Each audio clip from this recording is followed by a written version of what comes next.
Hello and welcome back to MyMetaverseMinute.com, your place for the latest news, views and opinions from the Metaverse. Today's episode is brought to you by Cloud Wars Expo, running June 28th to 30th at the Moscone Center in San Francisco. I will be there leading tracks and sessions alongside Bob Evans, founder of Cloud Wars, and the rest of my Acceleration Economy analyst colleagues. You can go to cloudwarsexpo.com to learn more and join me there. Join thousands of CXOs June 28th to 30th in San Francisco, California at Cloud Wars Expo as we explore a new metric called the time to dazzle, exclusively focused on how long it takes to dazzle customers with new business models that are enabled by the cloud, empowered by AI, and optimized with human ingenuity. Register today at cloudwarsexpo.com and join a movement to make dazzling customers the metric that matters. Today I want to talk to you about a fascinating story coming out of China. It looks as though, well, it turns out that the Chinese Communist Party have decided to adopt a metaverse system for their top training school.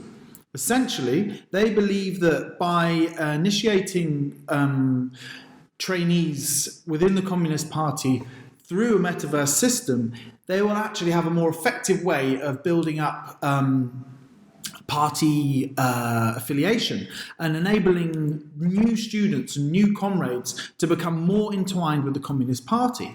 Essentially, what the system will allow them to do is access activities virtually. This will be party conferences, Communist Party conferences, as well as history lessons.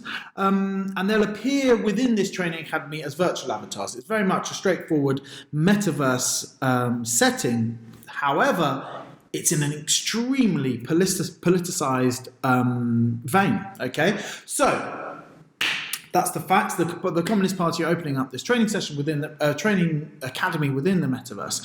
But what does this mean? What are the wider implications of this? Really, it forces us to talk about politics in the metaverse, not internal politics, but actually how politics within a wider setting, within a real world setting, will be manifested in the metaverse. Of course, there are benefits.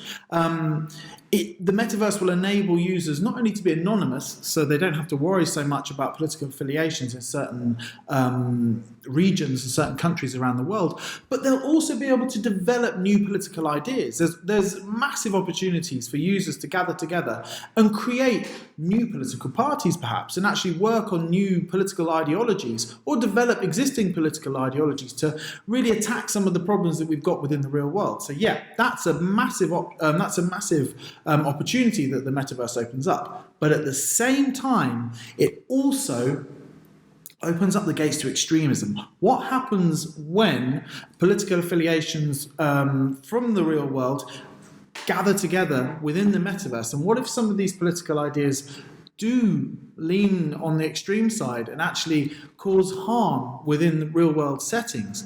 That is a real danger. Just as much as there's an opportunity, there's a real danger that could happen. And again, it calls for governance. We talk about governance all the time, but it's so important.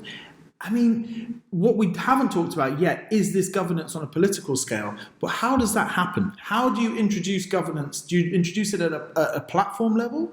Or how do you moderate that political balance without being biased? What are the limits? These are all things that platform owners have to be aware of, and really it's really something that should enter the debate about the metaverse, especially as we see an organization as large and as powerful as the Chinese Communist Party taking steps to utilize the metaverse. It obviously shows how influential it can be and how important it is from a political perspective. We really need to think about how this is governed. Until next time, stay tuned and stay curious.